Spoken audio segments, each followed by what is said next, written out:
Hi, my name is Basil. I'm a treecologist here at Leaf and Limb, and I want to talk to you today about pruning. It's a very deep topic. There's lots to learn, and there's always a lot of confusion around the topic. But we can simplify this into a simple framework: a why, what, how, and a when. So, first is the why. Anytime you make a pruning cut, you need a reason for making the cut. What are you trying to achieve? What will be the outcome of this cut? How might the tree react? There needs to be purpose behind the cut. There's a how. How is using proper cutting methodology. For most pruning cuts on a tree, we're going to use something called the 3-cut method. The 3-cut method helps you make proper cuts in the locations where trees can actually heal. If you cut anywhere else, you risk killing the tree. And then there's the when. Timing is important. We can break down timing into just some very simple concepts. Winter is pretty much the best time to prune. Spring, when sap rising, is often the worst time to prune. If we want to maximize our flowers, we don't prune until after the flowers have bloomed. And if we want to maximize something like fruit production, then we want to prune before flower production, and we want to minimize the number of potential flowers that can turn into fruit. So let's go through a couple of scenarios here.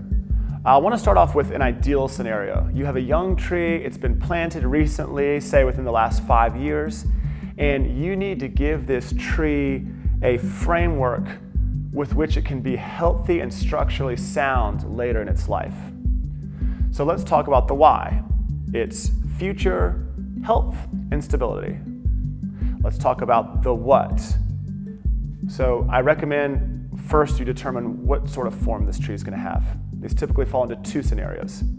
You'll have trees with strong central trunks, think, say, pine tree.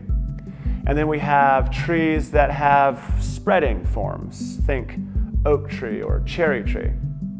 So once you determine the form, that'll help us determine how best to create structure. So for something that has a strong central form, we want to give the tree good branch spacing, evenly distributed around the trunk, so that each branch has space to grow as it becomes larger, and you get a good, strong, stable form over the coming 30 to 300 years, depending on the species. This is going to be different for a tree with a flowing form. We're going to have different objectives. We may be looking to enhance, say, 4 of the main leaders, or we want to enhance a cool zigzag form on this cherry tree, for example. It's going to be a little different. Another thing you can think about under the what category, and this applies generally to trees, but especially in this category of these young trees. Once we've gotten at our big why, we're creating structure for future and health for future, then you can get into some of the more nitty-gritty. Are there dead branches that need to come off? Are there diseased branches that need to be pruned? Are there branches growing right into the house? Do you want to get it off of a stop sign? There's a lot of secondary and tertiary whys that can help influence your what's in your house. I'm going to use this as a segue into my second scenario, which is utility pruning or maintenance pruning. This is the idea of sometimes we just need trees off houses and off signs. So our why category here, we need to be able to see our street signs. We need to protect the siding on our house. We need to protect the shingles on our roof. The what then is things like, let's make sure we prune all branches 6 feet off of buildings. Let's clear a hole so we can see the stop sign. Let's raise the branches up 15 feet so that FedEx truck can drive past. So here, the hows and the whens are still the same. But in terms of the execution, we need to take as little as possible. So if you need to achieve 15 feet clearance, first we've got to determine, can the tree withstand this? If yes, then take just the amount needed and no more. We want to put this tree under as little stress as possible. My rule of thumb with large trees, never prune more than 10%.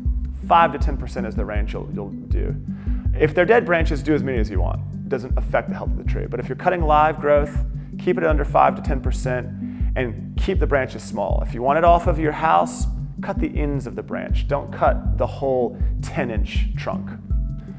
There is a vast world of pruning. You can buy entire books on the topic, and there's many that I recommend. Ed Gilman, I mentioned him earlier. Cass Turnbull, she writes an excellent book. There's many out there. But the thing to take away from today, what is your why, your what, when are you going to prune, and how will you prune? These are the big important things to take away. If you'd like to learn more, we have all sorts of great articles and videos on our website and YouTube channel. We'd love for you to have a look.